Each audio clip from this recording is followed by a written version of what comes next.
Hello. They will be interviewing Dr. Walter Block about his book that he co-authored with uh, Peter Lothian Nelson, right? Space Right. Capitalism. Dr. Walter Block is known for have writing Defending the Undefendable and other polemics against statism and leftist mentality. And he's here with us now. And his book about space capitalism has three stated theses. One is that it would be a good idea for man to colonize space, starting at the outset with the moon and Mars. Two would be the main reason for doing so would be to enhance personal pleasure, increase profit, and to preserve humankind. And three would be that it should be undertaken by private enterprise and not by government or any mixture of private enterprise with government. So, That sounds great. anything to add to that in case I missed anything? No, no, you did beautifully. Good. Uh, we had some questions, but we were going to go with a flow for this. But one of mine was, what would be the best way to ensure that the state doesn't intervene in space like they have with previous colonization or frontier efforts like the Western expansion, the state intervened then, and then with the colonization of America, that was done quite a bit by private companies, but later on, the British had a bigger hand in it. Well, if you compare the US and Canada, the US looks pretty good in terms of keeping the government out of exploration and settling the western part of both countries. In Canada, it was all the RCMP, Royal Canadian Mounted Police. They were cheek by jowl with every activity that settled the West. Whereas in the US, the government was sort of more on the East Coast, Mm-hmm. and there was a lot of wagon trains and private people settling the West. So I think the US is better than Canada. It's not as good as we might like, but it was pretty good, certainly compared to Canada. And the question is, how do you keep the government out? Well, boy, that's a good one. My first reaction is you don't keep the government out. The government goes wherever it wants. It's sort of like what's that joke? If a 500-pound gorilla comes to your house, where does he sit? And the answer is wherever he wants. So I think, if there's a space exploration, what does the government do? Whatever it wants. So I don't think we can, but the if ever we could, it would be by, I don't know, electing a Ron Paul, or electing a libertarian candidate for president, or electing someone like Javier Milei in the U.S. And I'll bet you if Javier Milei were the president of the U.S., I'm pretty sure that he would allow private enterprise to explore the moon and Mars and settle it, and not take on that role. So I guess what we have to do is kidnap Javier Milei, bring him to the United States, and somehow get him to be the president. Look, if he could do it in Argentina, maybe he could do it in the US, maybe not for 2024, but 2028. And we're not going to be settling the moon and Mars in the next 4 years anyway, although we might have some more visits, certainly to the moon and maybe to Mars. So that would be my best shot at keeping the government out. Yes, let's elect Javier Milei or Ron Paul, or any libertarian worthy of the name, and that would do it. Not only would the government keep its mitts off of space and exploration and settlement, but it would keep its mitts off of a lot of other things as well, all to the good. That actually reminds me, with the Trump presidency coming up, the entrepreneur Elon Musk, he's going in with Trump on a lot of policies and his future ventures. So, do you think that has any sort of promise to it since Tesla has been, well, SpaceX has been known for being the primary motivator and innovator in the private sector for space exploration as of late? Well, I'm ashamed of myself. I did mention Javier Milei, but I should have mentioned Elon Musk, and I'm glad you did, Patrick. Elon Musk is a libertarian hero. I mean, he is just magnificent, and not because he wants Trump to be president, although I support Trump as well as a libertarian.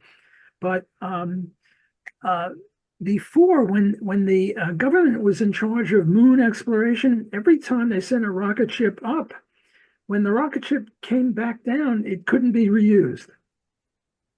And what Elon Musk did is he enabled us, or he enabled himself to capture the used rocket ship and reuse it. Now, look, what city are you guys in now, Patrick? I am currently in Albuquerque. Indiana. Okay, Jason, where are you? I'm in Albuquerque, Nebraska. Okay, imagine if we took a trip from one place to the other, and then we had to throw away the plane. Do you know how expensive it would be Super. the air travel? Well, Mhm. that's roughly what Elon Musk did. He made sure that we don't have to throw away the plane.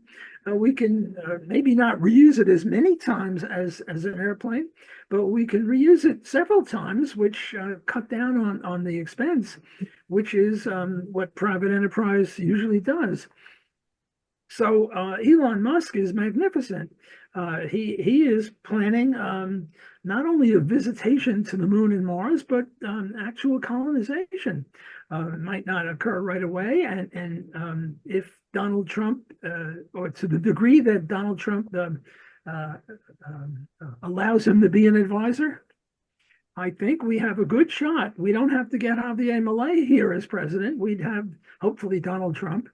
And with Elon Musk as one of his main advisors, and I imagine Elon would say, Donald, don't get involved in space. Let me do it as a private individual, not as a government functionary. And I think there's a decent chance that Donald would allow that because his instincts, except for tariffs, are pretty good. He favors freedom. He favors deregulation. He favors low taxes. Well, with lower taxes, we're not going to have that much money for the government to get involved. So that would leave it to private enterprise. And I think that that would be a great idea. Yeah, yeah, I absolutely agree. And I've noticed some things that maybe you've seen the latest convention they did with Elon Musk and those robots that they've been putting out. And that got me thinking about another question that I did put on the list that was if we do colonize space privately, right? That might be similar to how a lot of private individuals travel to the Americas and they start up kind of like aristocratic plantations and groups like that. But of course, instead of human servitude, they would just have these robots that they're coming out with, right? Uh, so, uh, might that seem likely that that would be what they would do? I doubt that they'd want to send a lot of people up there since it's so, you really have to be well trained to go into space at this point. Right. Well, I see no reason why robots shouldn't be our emissaries to the moon and Mars in terms of staying there and building stuff so that when we come, we're a lot less robust than robots are. They don't have to breathe, they don't have to eat. I don't know, we're wimps compared to robots. So I see no reason why the first settlers wouldn't be robots in our behalf. I'm not one that believes that the robots are going to take over and enslave us or anything like that. The robots are our servant, just like our cars are our servant or our airplanes are our servants. So that might well be the first settlement with just robots. And then we can control the robots from afar, from the Earth, and maybe get them to do stuff that would make us more comfortable there. Whether oxygen for Mars, and I think they once had oxygen in the air. And they had air at one time, and certainly they had. I think they have water. I'm not sure about the moon. I don't know. I mean, the moon has got a lot of green cheese, but I don't know if they I can. think they found ice underneath the surface of the moon. Okay, so this is something that we human beings, we frail human beings, we need water and air. And once we have water and air and a bunch of cabbage seeds and carrot seeds and stuff like that, we're sort of we can get going. Right, right.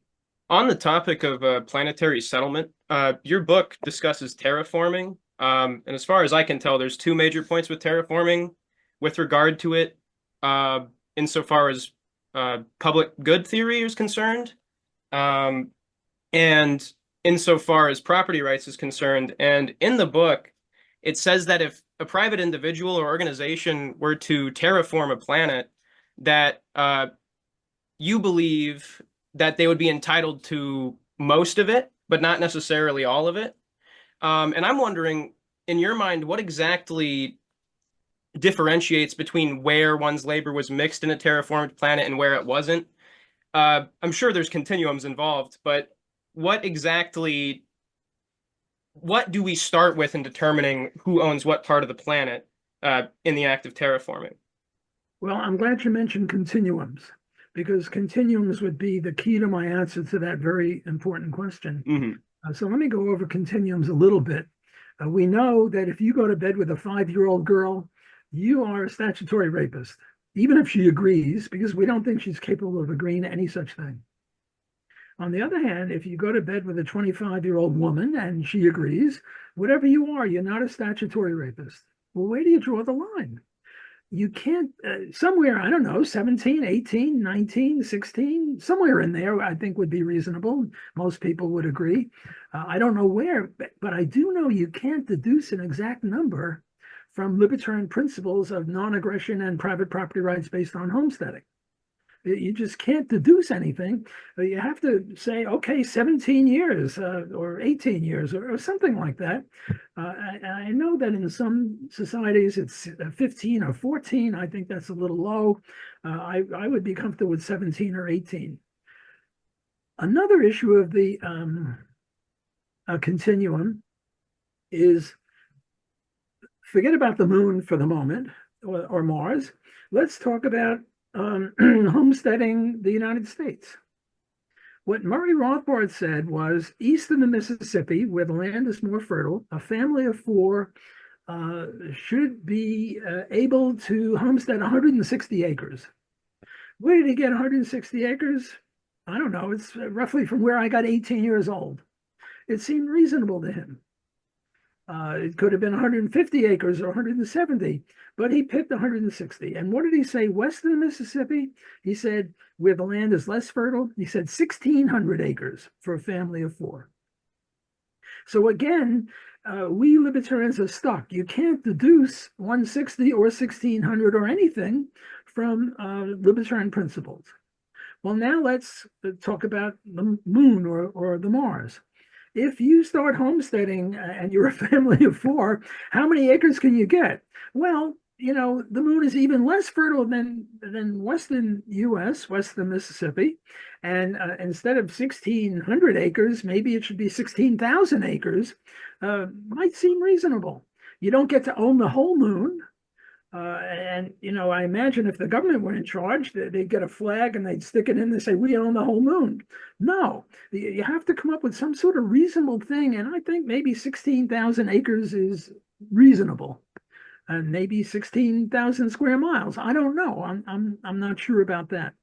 Well, now let's get to terraforming. Look, I'm a professor. I'm never supposed to answer a question directly.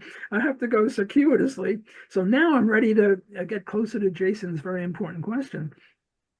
Suppose I terraform the whole Mars. How much do I get? Well, half of Mars? I don't know. A third of Mars? I mean, a lot more than 16,000 square acres or square miles, because terraforming is, a gigantic, stupendous, beneficial act. So you should get something out of this, something serious. And how much? I don't know. But I don't know. Half of Mars, a third of Mars, a quarter of Mars, somewhere in there. I think would be fair and reasonable. And just as I can't pick the number of acres east of the Mississippi or west of the Mississippi, and just as I can't pick the proper statutory rape age, I can't pick that one either. But what I'm trying to do is give you a sort of a ballpark way of dealing with it. And, if we had a big fight between, well, should it be one third of Mars or one half of Mars? I don't know. I just say split the difference and make it 3/8 or something like that, because I really don't know. I appreciate the response. I do want to ask though, because I suppose there's a very ethical component to it in that with regard to homesteading, I suppose an element of the question would be just how much labor is being mixed in the act of terraforming. Because I'm sure you could have a number of libertarians who would argue that in terraforming, you're actively mixing your labor into the whole planet. And so to deny a portion of that on the basis that there's some sort of continuum might come off negatively in some opinions. And I wonder how you might respond to that. Well, I would respond that you have to have some sort of rule of reason. And terraforming would mean placing an atmosphere in Mars and making it habitable, and we don't have to walk around in spacesuits. Well, that's a gigantic benefit. And I would say that the people who are responsible for terraforming Mars should get some very, very significant recompense. And, I guess I've come up with 3/8 of the moon, because I figured there'd be a debate between half and a quarter, and I'm a great compromiser. And don't ask me where I got half or a quarter of either. So I'm not really saying, it should be 3/8, but I'm saying this is the sort of thinking that we have to go through and maybe come up with some sort of consensus and rule of reason. And this is a very serious contribution to the future of Mars, to enable it to have an atmosphere and rain, and that means water. So maybe it should be more than half. I'm not sure about that, but it should be very significant. And I don't see why libertarians I mean, libertarian is predicated on the non-aggression principle and homesteading. Those are our two main principles or foundations of libertarianism. And if you apply it to an area that we've never applied it to, you sort of at sea without a rudder. Like we really don't know what the proper amount of reward for the terraformer is, but we can speculate, and this is my speculation. And I would imagine they say if you ask a question of 10 libertarians, you get 11 answers. But I would say one way to do it is to get 25 libertarians and ask them, well, how much of Mars do you think we should give to the person who engages in terraforming, not terraforming? And they might vary between 10% and 90%, and we sort of take the average. I think that would be a way to go. This reminds me of another book I wrote with co-authors also, and this was Economic Freedom in the World. And what we did is we compared the economic freedom of about 125 countries, and we based it on 17 different criteria. Free trade, lack of regulation, and free monetary freedom. And then we didn't know how to weight, WEIGHT, weight these 17 criteria. So what we did is we sent the 17 out to a bunch of our friends, about 100 of them, and we said, please weight these in the order that you think that it leads to economic freedom. And it has to add up to 100%. We said that. And then we got a whole bunch of answers, and we took the average of those answers because, who knows how you should weight getting rid of rent control with getting rid of a minimum wage law, or getting rid of, I don't know, welfare, or getting rid of the central bank. We, the three co-authors, had our views, but we were really unsure. So we could have a mental experiment like that with regard to Mars or the moon. Send out a letter to, I don't know, 100 libertarians or 25 libertarians and ask them how much they think you should get if you terraform, sorry, and go with that. Yeah, that reminds me of another question I had. It was in the book you talked about homesteading asteroids, and a lot of people would homestead asteroids for mining operations. And I thought, well, if there's some baby or some person born on an asteroid, right? Maybe they're not an owner of the asteroid or related to them. It's just somebody else. They're born on this asteroid. Would they be obligated to follow the rules of the owner, even if they didn't have a means of leaving this asteroid? Wow, that's an interesting question. When you first mentioned that, I was thinking, an asteroid is a little teeny thing compared to Moon or Mars, and maybe you could own the whole thing if you homesteaded it. Mm-hmm. But you're asking a very different question. The question is, if you're helpless and somebody owns the property, then what? This question has been posed before. And Robinson Crusoe is on an island, Mm-hmm. and I'm swimming, and I'm getting tired of swimming, and I see the island ahead, and I swim toward the island, and I get out of the water. I'm waterlogged, and Robinson Crusoe says, "Go away. Uh, this is my island. Uh, you can't stay here. Or if you stay here, you have to be my slave." Or something like that, or I have the right to kill you, or we can come up with a lot of ideas like that. Now, I would say that if he really owns the whole island, which I doubt, because he didn't really mix his labor with this little part over here. But if he really owns the island, I would say he has a right to kick me off, and this would be very bad for me. And it sounds cruel and heartless. And I'm glad it's me that's being the victim here.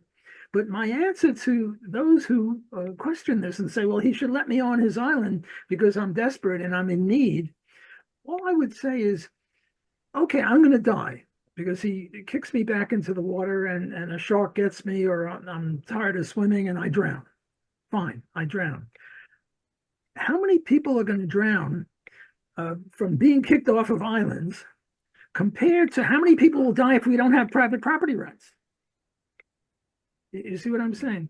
What I'm saying is that if you're looking at prosperity and you're looking at utilitarianism and you're looking at pragmatism, it really sounds bad for him to have him kick me off the island. But if you look at it more deeply, if we adhere to private property rights rigidly, we'll save many more lives than if we abrogate private property rights on the grounds of need or desperation or something like that. Or take another case. What's his name? Jean. Who was it that stole a loaf of bread from the baker to feed his son? Jean. You say that, I think of John Gutierrez, but that's not. No, there was this John somebody. I forget the guy's name. I'm getting senile. I can't remember things. He stole a loaf of bread. Why did he steal a loaf of bread? To feed his starving 6-year-old son. And our hearts go out to Jean, whoever he was. Because, a 6-year-old boy is starving and his father steals a loaf of bread. Give me a break. But the point is that if we, and the point is we only see this starving kid. Whereas if we look a little more deeply at this, we're going to say, well, if he can steal a loaf of bread, so can I, so can you, and there'll be no more loaves of bread. Because the baker can't make loaves of bread if people just walk out of the store with the loaves of bread and they don't pay him for it. Where's he going to get the money to get the next wheat or corn or barley or salt or sugar or whatever it is that goes in the bread, yeast, right? So it sounds really cruel that Robinson Crusoe kicked me off the island. But if we look a little, or to get back to your case, Patrick, if somebody kicks me off or kicks somebody off of the asteroid because he owns the whole asteroid. But much more important in terms of saving human lives is private property rights. And the critics of private property rights are always coming up with these made up examples of Robinson Crusoe kicking me off or this stolen loaf of bread. So I think that would be the way to respond to them and say, look, if you're really worried about saving lives, the best way to save lives and have prosperity is to uphold private property rights, even in weird concocted cases where our hearts go out to the thief or Right. the trespasser. Yep. Yeah. That wasn't an anti-private property rights question either. I would support an asteroid owner to own his asteroid and have his rules. I was actually I watched the movie Wall-E a while back while Yeah, we were also about to get into your book, yeah. and uh, it shows this planet. It's been trashed. There's pollution everywhere, and I guess all of humankind leaves it in this spaceship that they own. And one of the contrasts is you go between, this filthy planet and then this luxury spaceship they have. And this is probably a really weird thing for anybody to think about while they're looking at this, but I thought, man, if you just privately own this ecosystem, you can actually do a lot of good with this. You can actually turn this place and, they have to pick up their litter. There's no pollution. Uh, you'll be in trouble if you do that. And it's all completely owned by, I suppose, the captain, but the private owner of it, the head executive. And I was thinking, well, you could get rid of a lot of pollution that way if you could actually divide ownership like that on any particular body that has an atmosphere or, something of its own air. Well, Uh, so yeah, that would be a good way to continue humankind as well. now that you mentioned pollution, it sort of triggers in me. A lot of economists think that this is a market failure. It's an external diseconomy. Murray Rothbard wrote this magnificent article, and I think it was 1982. I forget the exact title, something like Air Pollution and Rights, or the law, air pollution and rights, something like that. And what Murray said is, look, air pollution is not a external diseconomy. Air pollution is a trespass. Look, if I take my garbage, eggshells, coffee grinds, I don't know, orange rinds, bones, chicken bones, and I dump them on your front lawn, we all know what's going on here. It was a trespass. And if you were nice, you'd come to me and say, have you lost your mind? What are you doing? If you weren't nice, you would call the cops and say, Block went berserk and he's dumping his garbage on my front lawn. Now, look, suppose instead of dumping my macro garbage on your front lawn, what I do is I burn it up into fine dust particles and I dump the dust particles on your lawn. Is there any difference? No, it's the same thing. It's just trespass. So what Murray Rothbard analyzes this pollution business as a trespass, not as a market failure. Trespass is not compatible with free enterprise or with free markets. So that would be my take on the pollution issue and again human prosperity. We don't want to have be up to our armpits in pollutants. Right. If you go to the extreme, it can be they think we're crazy for going to the extreme and calling it pollution even when it's dust particles, but the world has so much statism and public property mixed into it that it gets into that where it gets confusing. I think it was the anarchist, might have been Proudhon. They like to quote his comment where he says, land is theft. And they think he was a socialist for that. But another take is, well, they were stealing all the land back then. All the land was stolen. So it is theft. Unlike in, the United States, we stole a lot of that too. But a good amount of it was actually homesteaded in colonization. The bits up and down where nobody was living. I mean, they can claim it, but it wasn't. Well, you Uh, mentioned two issues I'd like to respond to. One is Proudhon. I think he didn't say land is theft. I think he said property is theft. But property can't be theft because my my phone is ringing. I don't know how to deal with this. Here we go. Um, he said property is theft, but property can't be theft because if there's theft, it has to be property. So property itself can't be theft. So Proudhon is wrong when he said property is theft. Now, sometimes people steal property. That can't be denied. There's robbery. Who can doubt that? The other one is, did we steal a lot of land when we settled the western areas of the United States, and should we all give it all back to the Indians? My answer to that is, and I realize we're getting a little bit away from space, but all's fair in what? Love, war, and philosophy. Um, uh, right now, there are 360 million Americans in the country. And I talked about plane travel before. If you take a plane from Boston to San Francisco, east of the Mississippi, you're going to see a few lights at night. West of the Mississippi, except for Denver and Las Vegas, until you get to the coast, the place is empty. The place is just totally empty. There's nobody there. I'm exaggerating, of course. There are people living in Oklahoma, but very, very few. How many Indians were there when the Europeans first came in, I don't know when, 1600, 1700? The best estimate is something like 3 to 5 million. Well, if there were 3 to 5 million Indians when the Europeans came, they couldn't have homesteaded the whole shooting match. They were entitled to, each Indian tribe, and there were maybe 200 or 300 Indian tribes. Each one was entitled to 10 square miles of its southern area, and then the route up to the northern area, where they get another 10 square miles. And how much is that? That's nothing. So this idea that we stole their land is preposterous. They couldn't have owned that land.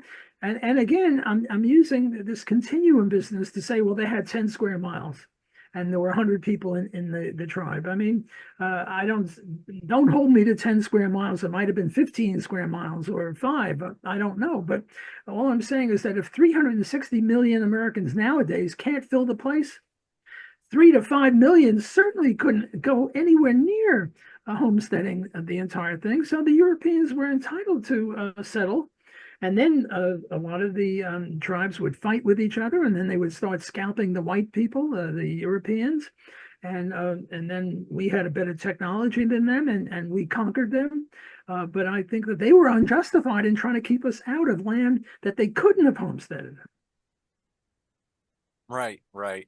And I guess I did get a little bit off topic with the Native American question, but that's okay. No, Uh, all was there in love, war, and philosophy. right, right.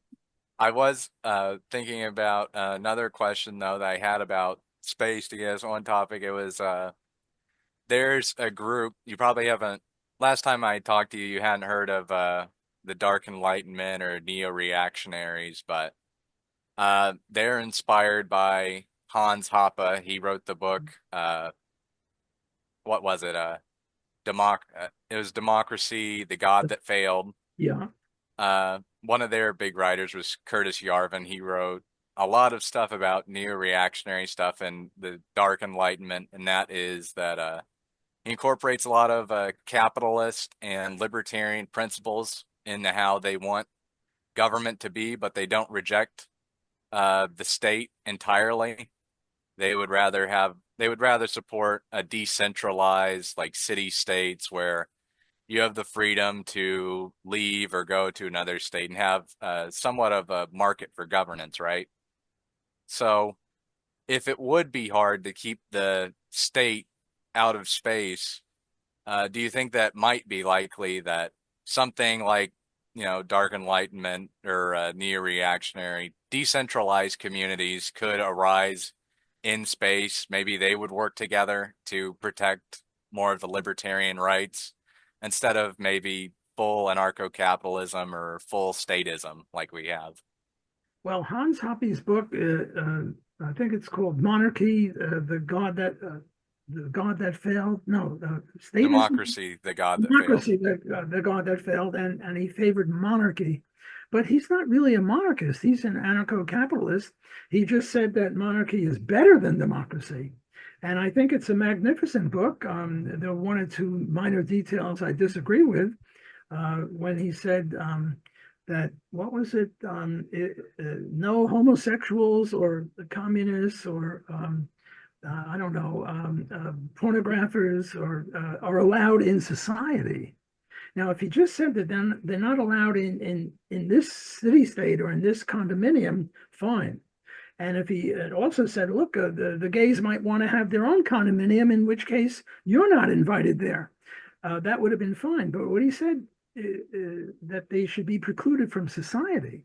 And I wrote to him, we used to be good friends, and I said, this is a typographical error. Just don't say that they're not, that they should be expelled from society. Just say they should be expelled from a condominium where they're not wanted. That's fine. But he never changed it, so I guess he thinks what he wrote was right. But apart from that minor little glitch, it's a magnificent book, and I think he makes a case, not that monarchy is good, or that monarchy is certainly not better than anarcho-capitalism, but that monarchy is better than democracy, because in democracy, the president is only in there for 4 or 8 years, and the expression "make hay while the sun shines." He's going to just grab stuff because he can't give it to his kid. Right. So if he ruins the economy, the economy is big enough so that he can grab for eight years, and that's what's going to happen. Whereas if he's the monarchist, he can give the country to his kid, and therefore he has an incentive to make sure that he doesn't ruin it because he wants his kid to have a going concern. So that's Hans's book, and I think it's a magnificent book. Now, would this be applicable to Mars or the moon? Yes, certainly. You have little city states or condominiums or co-ops or little groups of 200, 300, 500 people living together, and they might have all sorts of rules, like I don't know, that everybody has to be gay or nobody can be gay, or you have to have interracial marriage, or you can't. Each group would have its own set of rules. Hopefully, it would all be compatible with libertarianism, namely private property rights and the non-aggression principle. But I think that Hans's book is very well suited for Mars or the moon or any planetary settlements. Returning to the topic of property rights with celestial bodies, I'm wondering if you believe that the Blockean Proviso could be applied to a celestial body. Like, say, for example, hypothetically, I homesteaded the entire crust of a large asteroid or a moon or something, and for the sake of argument, the arbitration in that society rules that I did, in fact, homestead the whole crust. But if I never touch anything below the crust whatsoever, do you think that could serve as a precedent to allow for passage for mining in that situation? Well, there is a thing called ad coelum, AD, A and D is in David, A is in Apple, D is in David, coelum. I think it's spelled something like COELUM, ad coelum.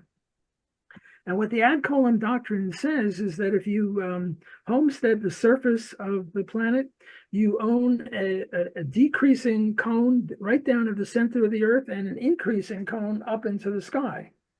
Well, this is very problematic. Can you imagine what this is going to do to airplane flight? I mean, I'm flying 30,000 feet over you, Jason, and you say, oh, not so fast, Walter.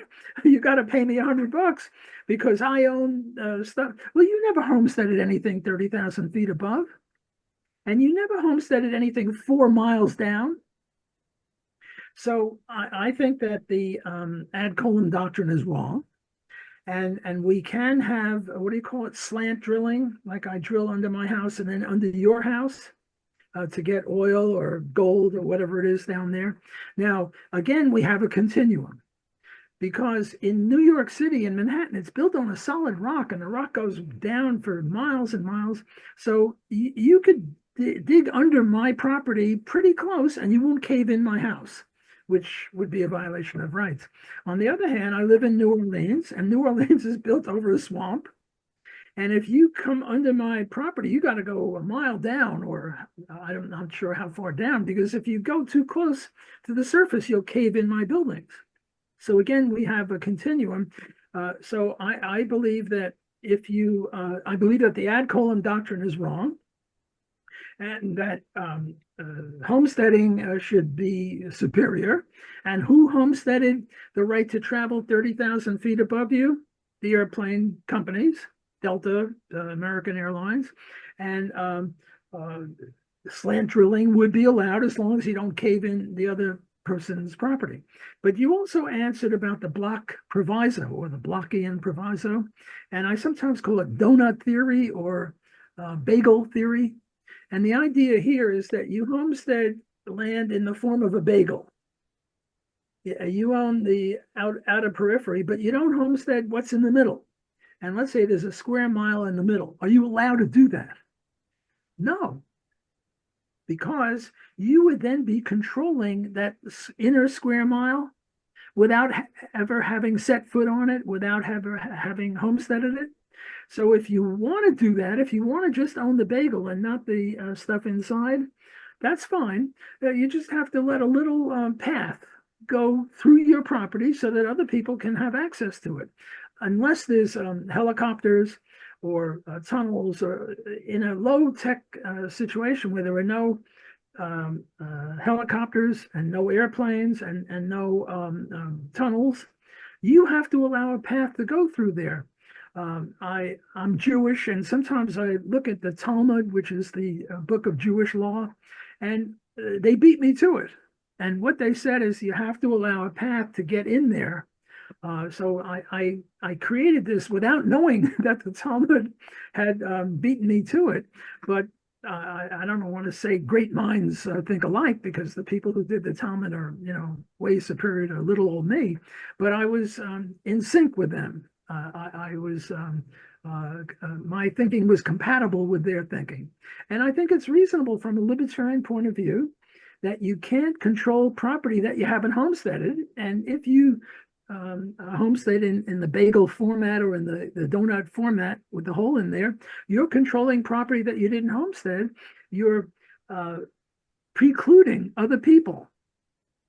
The reason I came up with this bagel theory is I was faced with the problem of a married couple. They go to the hospital, the mother is pregnant, they bring home the baby, and they put the baby in the crib, and they don't feed the baby. Well, it seems like, we libertarians are also against positive obligations. We have no obligation to feed people who are starving in Africa or wherever they're starving. Be nice if we did, but we're not murderers, because there are no positive obligations in libertarianism. So how then can I say that this couple is doing anything wrong? They're not killing the baby, that is directly. They're not cutting them or shooting them. They're just not feeding them. And if there are no positive obligations, they're cool. No. What they're doing is precluding. That's how I came to invent this bagel theory business. They are, you see, you can't own the baby, but you can own the right to be the guardian of the baby. And how do you own the right to be the guardian of the baby? Well, first you give birth to the baby, you take him home, you put him in a nice crib, and then you feed him and diaper him. And if you don't feed them and diaper them, you're engaged in child abuse. You're a murderer. So you have an obligation to bring that unwanted baby. You don't have to keep the baby, but you have to bring him to an orphanage or to a church or I don't know, a school or to a fire department or a hospital and say, I can no longer take care of this baby. You go get him a host mother, a host parents or something like that. So you're not guilty of a violation of rights from giving up the baby, but you're certainly guilty of murder if you insist on being the guardian and you don't keep homesteading the baby. See, with homesteading land, you just homestead it once or for 3 years or whatever the rule is. But with the baby, you keep feeding that baby until he's, I don't know, 15 or 16 or 18 or whenever he can take care of himself. And if you stop feeding the baby, you're precluding, you're engaged in what you'd be doing if you homesteaded in the bagel format. We're almost out of time. I'd like to discuss one or two of the other 3 issues that you brought up, Patrick. Sure. One of them was, why did we write this book? The reason we wrote this book is we're afraid that there's going to be a nuclear exchange and everyone's going to die. And we're very pro-human. Some of my best friends are human beings. And I want humans to prosper and to continue in existence. And if we have all of our eggs in one basket, the earth, eggs being people, and all of our eggs are or all of the people are on just one planet, and that planet goes kaput because of a nuclear exchange, well, then that's it for the human race. And I'm very pro-human race. Whereas if we have a lot of people on the earth and a few dozen or a few hundred on the moon and a few thousand on Mars, well, maybe the Mooniacs and the Martians will learn a lesson to not engage in nuclear war, but at least human beings will continue.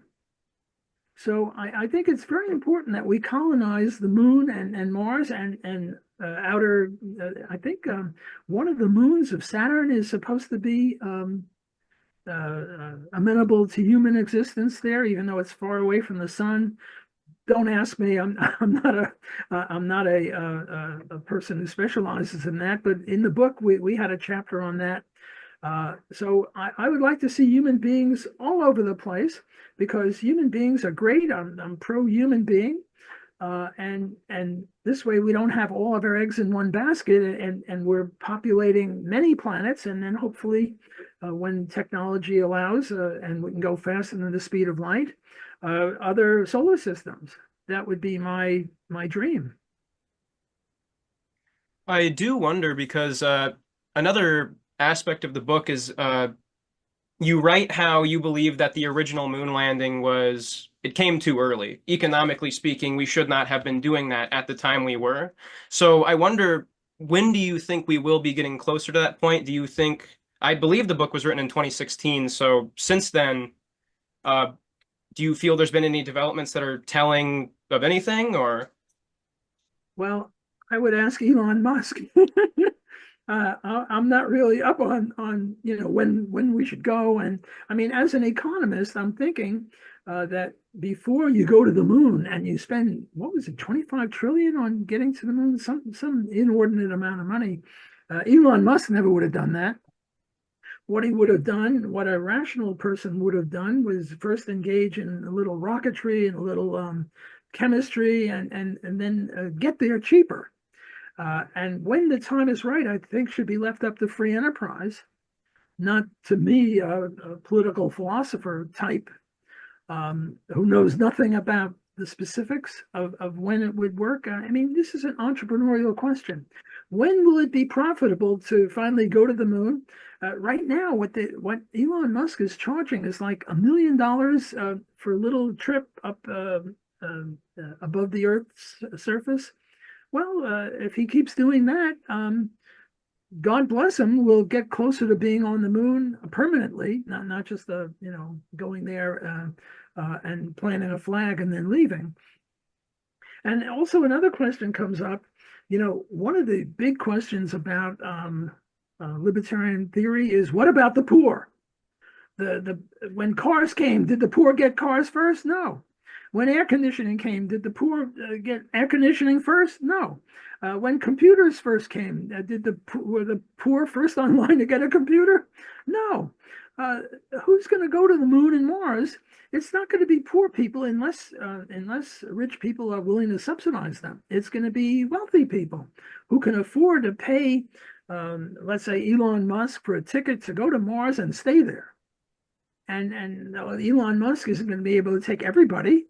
I assume he'll take a few hundred people to be colonists, and he might ask them to, hey, how about $1 million each, or $10 million each? And the poor don't have $10 million, although the way we're going with inflation, the poor will have 10 million soon. By the way, I don't like to brag, but I have $1 trillion bill from Zimbabwe. So if you want to deal with a rich person, I'm very rich. Maybe it's $1 trillion. I forget what it is. I'm so rich. I don't even remember how many Zimbabwean dollars I have. But the point is that the poor are going to be last in line when it comes to Mars, and too bad. If you want to be first on Mars, don't be poor. Go and specialize in something and become rich by serving other people, which is the only way you can become rich in the free enterprise system. So that would be my response to that. I've heard about Elon Musk. He said something a while back. He got into a controversy where he said it was something about, he didn't say it directly, but indentured servitude to go to Mars. And that's totally legitimate. He can do that, but he got defending the undefendable, I guess. Well, we had indentured servitude to settle this country. They paid your passage from Western Europe, and you worked for 7 years, and then you were free. You could go off and do what you wanted because then your payment for your passage was overcome. So I don't see anything wrong with indentured servitude. If that's the way it works out, I have no idea how it will work out, but that's one possibility. And I don't think it violates libertarian principle. Therefore, it should be legal. Now, we might not like it. We don't like everything that is legal. I mean, I don't like, I don't know, drugs, heroin. I'm not into heroin, but I think heroin should be legal. And I don't like prostitution. I have a wife, I have a daughter, mother, sister. I wouldn't want them to be a prostitute. So the question is not whether you want this, but whether it should be legal. And I think that people shouldn't go to jail for what Robert Nozick once said, capitalist acts between consenting adults, like prostitution. So I'm not a fan of prostitution, but I think it should be legal. And this is a concept or a distinction that a lot of people have trouble making. They think that if you want something to be legal, then you favor doing it. Right. But the two are very different. Yeah, there's a lot of that in the libertarian community. There's some libertarians who they get it in their head that since we believe that all these things should be legal, that they need to support them all of them. Hoppe wrote a pretty good thing about that called Being Libertarian, I think, where he said you don't have to be libertine to be libertarian. Absolutely. But you can be a libertine and be a Right. libertarian. No, Hans is magnificent on issues like that. Hmm. Right. Unfortunate about all the strife there, but you both are great authors. Oh, well, thank you. You're very kind. He and I disagree vehemently on Israel, but Hmm. but I don't know. I am very unhappy that he no longer wants to speak to me and no longer considers me a libertarian and all that. I think it's improper. I mean, we agree on 99% of everything. And to say that I'm not a libertarian because of one disagreement is just problematic. Well, look, we're almost out of time. Maybe one more question on, did we cover the 3 points about Right. state? There was one more I think you wanted to cover, right? Well, which was Let the me third one? I'm trying to I'll check. You You said it said at the very beginning. I it would be a good idea for man to colonize space, and they should do so for personal pleasure, increase, profit, and preserve, and that it should be undertaken by private enterprise. So I think it would be the third one, undertaken by private enterprise, if you would like to say why shouldn't the government do it? Well, because the government is inefficient and also evil. As an anarcho-capitalist, government demands that we pay taxes, and it precludes us from making our own safety arrangements or our own judicial arrangements. I mean, anytime anybody demands money from you at the point of a gun, and you haven't agreed to pay, it's theft. I mean, you guys are wearing shirts and you paid for them because you agreed to pay for them. So there's nothing wrong with paying for things.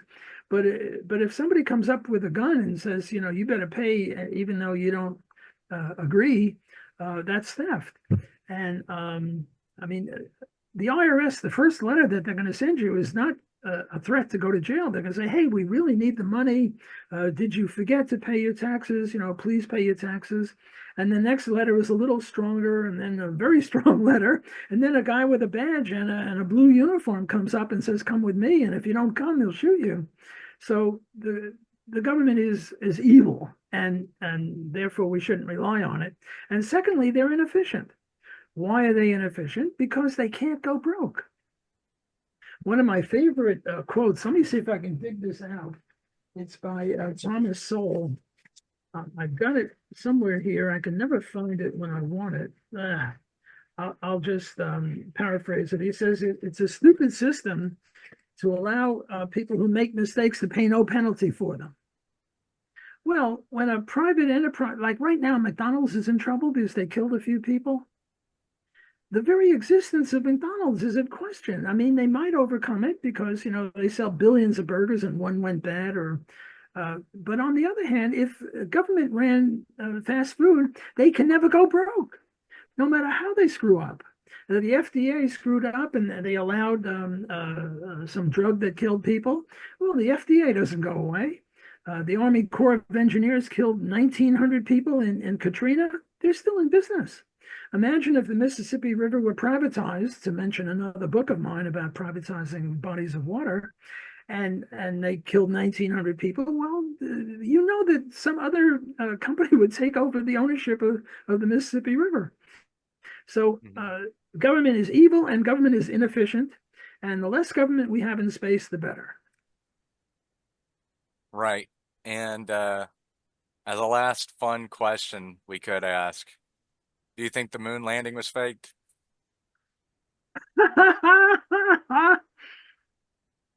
That's a tough one. I'm not sure. I thought it was legitimate. Um, I'm a conspiracy theorist, but not every theory is wrong. Or so I would say I provisionally think it was real, but don't hold me to it. Right. Look, All this right. is great. I really enjoyed you guys, and I look forward. You know, I've got many other books. Hint, hint. Let's do this again sometime. I really enjoyed talking with you guys, and thanks for having me on your show. We were glad to have Thank you. you. Yeah. We enjoyed it. Take care.